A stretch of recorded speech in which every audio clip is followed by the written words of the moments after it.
আমাদের নেতা দেশনায়ক জনাব তারেক রহমানের পক্ষ থেকে এবং আমার পক্ষ থেকে নগরবাসীর কাছে আমি করজোড়ে ক্ষমা চেয়ে নিচ্ছি।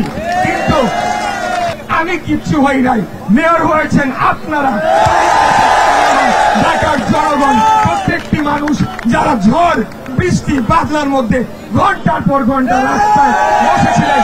প্রিয় ভাইরা, আজকে আমাদের যতটুকুই অর্জন হয়েছে, আমাদের যুদ্ধ কিন্তু শেষ হয়ে যায় না।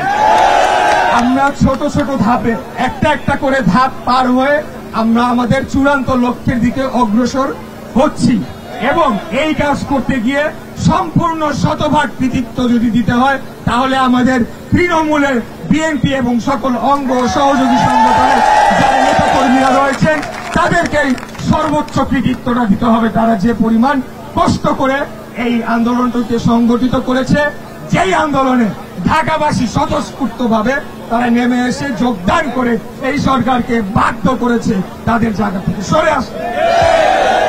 আমরা যেটা ইতিমধ্যেই বলেছি যে যে জনদুর্ভোগ সৃষ্টি হয়েছে, রাস্তাঘাট চলাচল সহ নগর ভবনে যে সেবা কাজ কিছুটা ব্যাহত হয়েছে, সেটার জন্য আমাদের নেতা দেশনায়ক জনাব তারেক রহমানের পক্ষ থেকে এবং আমার পক্ষ থেকে নগরবাসীর কাছে আমি করজোড়ে ক্ষমা চেয়ে নিচ্ছি।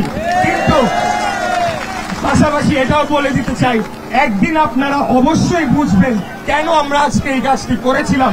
যেদিন গণতন্ত্র পুনঃপ্রতিষ্ঠা পাবে সেদিন আপনারা হয়তো বা বুঝতে পারবেন।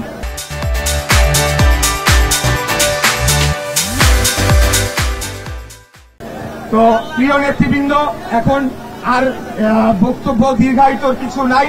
আমাদের নির্দেশনা এটাই, আমরা পর্যবেক্ষণে রাখবো সরকারকে, তারা ধানের শীষের প্রার্থীর সাথে এখন কি ধরনের কি আচরণ করে সেটি দেখার বিষয় রয়েছে। আপনারা জানেন আরেকটি নতুন রাজনৈতিক দল, তারা এটা নিয়ে নানা ধরনের বিভ্রান্তিকর লেখা লিখছে, পোস্ট লিখছে, ভুল আইনি ব্যাখ্যা দিচ্ছে। কিন্তু আমরা বিশ্বাস রাখি প্রফেসর ডক্টর মোহাম্মদ ইউনূস, মাননীয় প্রধান উপদেষ্টা, বাংলাদেশ সরকারের মাননীয় প্রধান উপদেষ্টা, ওনাই সর্বজন শ্রদ্ধেয় ব্যক্তি, ওনাকে আমরা সবাই শ্রদ্ধা করি। আমার নেতা দেশনায়ক জনাব তারেক রহমান বিশেষত আমাকে বলে দিয়েছেন তুমি ওনার কথা বলবে। ওনাকে শ্রদ্ধা জানিয়ে আমরা বলতে চাই, আপনার আশেপাশে এই যে কুলাঙ্গাররা রয়েছে এবং তাদেরকে আপনি অপসারণ করে একটি পূর্ণাঙ্গভাবে একটা নিরপেক্ষ অন্তর্বর্তীকালীন সরকার গঠন করেন, যার অধীনে নির্বাচন হবে এবং অতি দ্রুত অনতি বিলম্বে একটা নির্বাচনের তারিখ ঘোষণা জনগণ, বাংলাদেশের জনগণ দেখতে চায়, শুনতে চায়। এটা আমি মনে করি। আর বক্তব্য দিব না, আপনাদের প্রতি পরবর্তী নির্দেশনা আসবে। আজকের বিজয় যদি সরকার ঠিক মতো বাস্তবায়ন করে, আমি কিচ্ছু হই নাই, মেয়র হয়েছেন আপনারা, ঢাকার জনগণ, প্রত্যেকটি মানুষ যারা ঝড় বৃষ্টি বাদলার মধ্যে ঘন্টার পর ঘন্টা রাস্তায় বসেছিলেন, সারা রাত আপনারা বসেছিলেন।